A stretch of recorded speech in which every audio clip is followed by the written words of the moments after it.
Write the rational expression in lowest terms.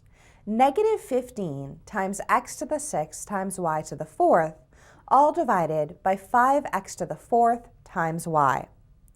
To write in lowest terms, we'll factor the numerator and the denominator.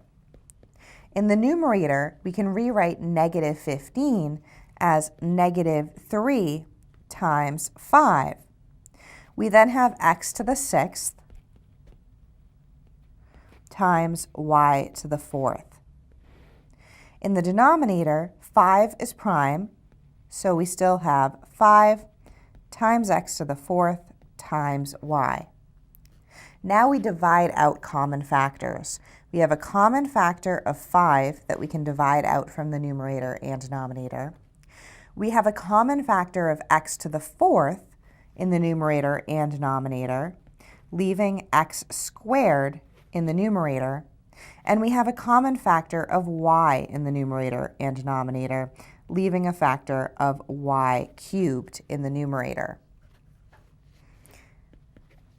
Simplifying, we have negative 3 times x squared times y cubed.